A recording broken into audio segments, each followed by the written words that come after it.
Welcome to the Real Estate Espresso Podcast, your morning shot of what's new in the world of real estate investing. I'm your host, Victor Menasce. This is the weekend edition for Sunday, September 25th. I'm your host, Victor Menasce.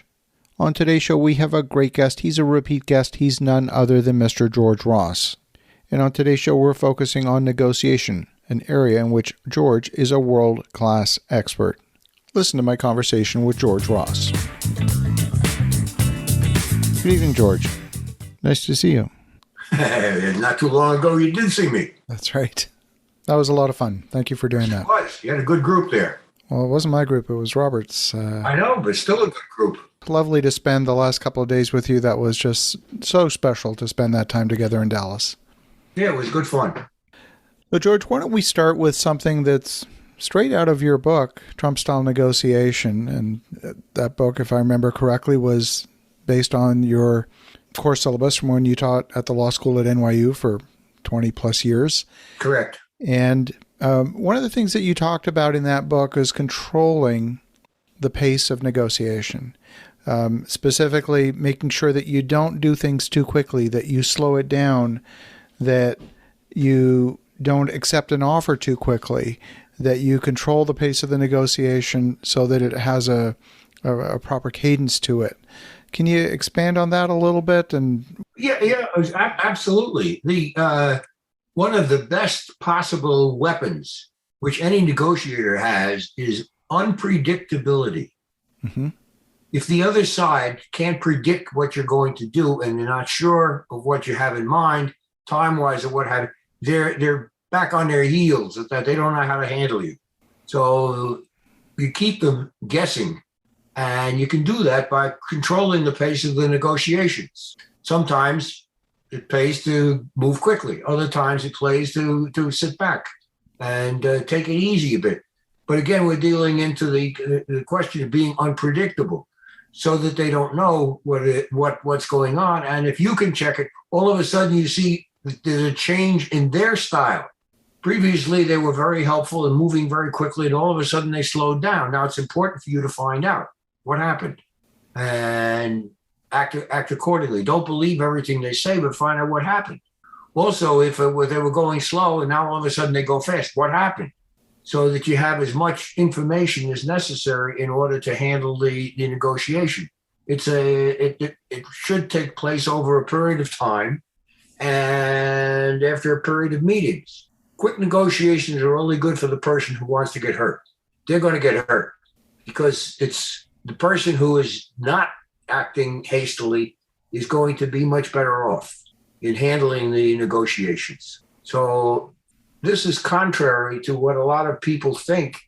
I gotta make a deal or strike while the iron is hot, and let's do it now and let's get it finished. And that doesn't make for the most successful negotiation. You have to go a little slower and find out what's going on. Also find the weak spots. If they were going slow and all of a sudden they want to go fast, what happened? I want to know. If they're going fast and all of a sudden they go slow, I want to know what happened. So if there's a change, you should be controlling the pace of the negotiations, and that degree of control is helpful because if you control it, you're the boss. If you let other people control it, that you do what they want done, or at least what they say they want done. So it's a question of getting all the information and moving at the appropriate rate of speed. So when I think about, for example, we all watch for Mr. Trump in the news, for example, it almost appears as though he's doing things to be intentionally unpredictable. Correct. Absolutely. That's one of the greatest things. And that's if you notice or not know, I'm sure you have noticed, but go back to all of the people that have gone after him, thrown mud or besmirched him on what? They don't know what to go after. They don't have a strict line of offense that they think is going to work. They don't know. They come back and they say this, and he says, no, it's highly political. Or why don't you do this or do this? They don't know how to classify.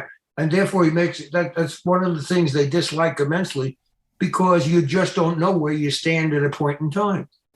So one of the things you said in the book is to be indecisive. Say Yes. to the other side, I need to think about it. Yes.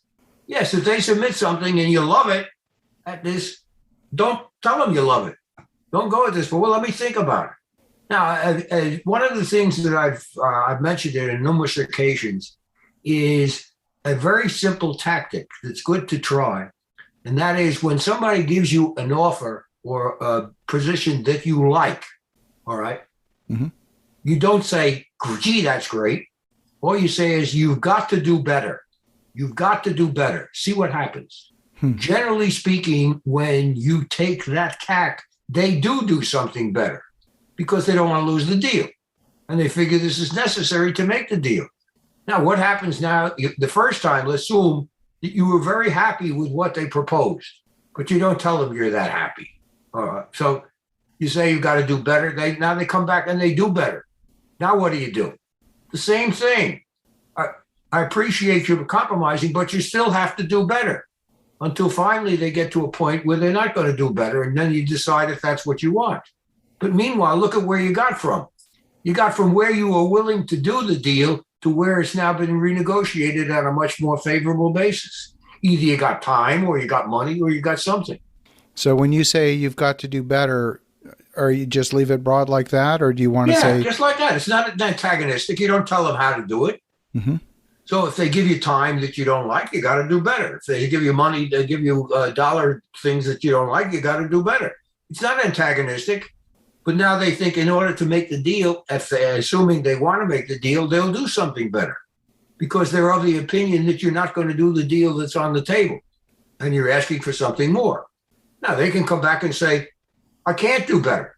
What's the next thing you do? Why can't you do better? I want to hear the answer. I need a shorter period of time, a longer period of time. I need more cash. I need more time. I need more time to make up. You'll get a whole bunch of answers. And they're not antagonistic. In other words, we never said to them, you've got to do better or else there is no deal. I never said that. Right. Okay, so you haven't given them your position. You are assessing where their position is.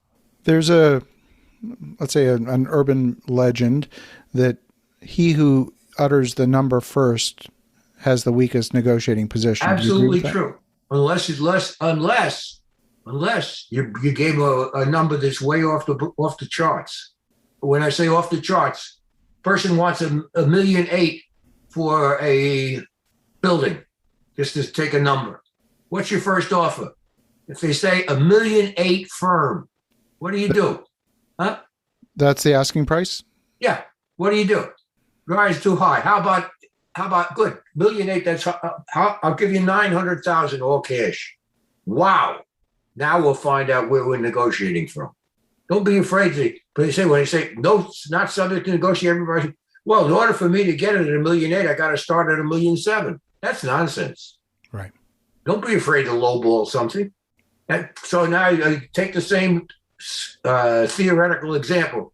It's on for $1.8 million. There's an offer for not an offer. Somebody puts a piece of property on for. They say we want $1.8 million firm. Okay. Now you say, no, I'll give you $900,000. Maybe I'll try $500,000. But I don't want to make it so insulting that we're out of the ballpark. So I say, I'll give you $900,000. They say that's outrageous. I can't do it. Why can't you do it? Why do you think the property is worth $1.8 million?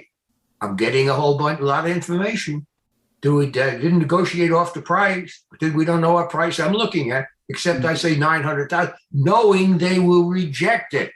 Because if they don't reject it and they say, hey, okay, I'll take the $900,000, that means you made a mistake. You should have offered them $500,000 or $600,000. So you've got to get into that arena to negotiate what I call the differential between the buy and the sell. Do you find situations where you say, all right, 900,000, and they simply come back and say, we're just too far apart to even have a conversation? Good. Where do you not to have a conversation? Why can't we have a conversation? Right. What's the answer? You can always have a conversation. And how did you arrive at $1.8 million? Well, that's my broker said that's what it's worth. What? What does your broker know? That doesn't mean it. I have 10 comparables in here that show 900,000 is the right number. I don't have any. but they don't know I don't have it. So that's the key. So you're always keeping your true meaning and your true dealings close to the vest without them knowing where you're going to be. So if I say 900,000 out of $1 million, do you know how much I'm ready to pay? More than 900? No. There's 900. So we have to go from there. So I say, well, that's totally unrealistic. Yeah, what do you think is more realistic? I want to hear it. It's $1.8 million firm. How did you get to $1.8 million firm? What makes you think that your property is worth $1.8 million? I want to hear the answers. Right. That's the key. Get the information. And then you can analyze the information, and you got your next degree area that can be questioned. So if they say, I want all cash, we'll say, why do you need all cash? I want to hear the answers.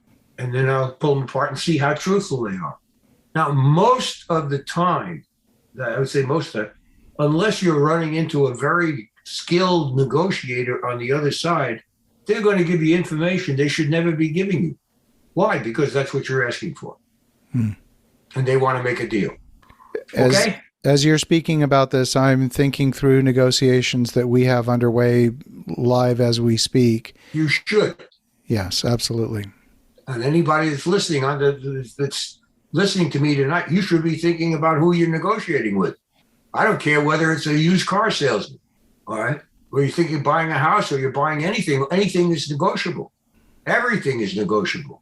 It's so interesting that the environment often dictates the approach. I remember as a teenager going into the giant bazaar in Istanbul with 500 vendors, and negotiating everything from watches to carpets, and you would literally go in and offer a third of their asking price. Yeah, and it was just automatic. Understand that if you pay their asking price, they are embarrassed. They don't want to do business with you because it shows you don't know how to bargain. And bargaining is an essential part of their well-being. So you have to bargain, which means you come back. So you have to start with something that's ridiculously low that they will not accept. And they're going to tell you, oh, that's terrible. I can't accept it. It's horrible. That's not what it's worth. And then we start the dance of where do we get to something where we can make a deal that you're not happy with, but you are really happy with because you'll make it. And Istanbul is a perfect example. The culture requires negotiation. And if you don't, then they don't like you, they don't trust you, and they won't do business with you. You got to have the discussions back and forth. Sometimes they can get pretty heated, but that doesn't mean that it's true. That's emotion. Wow, I love my conversations with George. You can tell from the way he speaks that the topic of negotiation is absolutely effortless for him. It's second nature. He's truly an expert. At 94 years of age, one of the wisest men I know. As you think about that, think about controlling the pace of your negotiations. Have an awesome rest of your day. Go make some great things happen. We'll talk to you again tomorrow.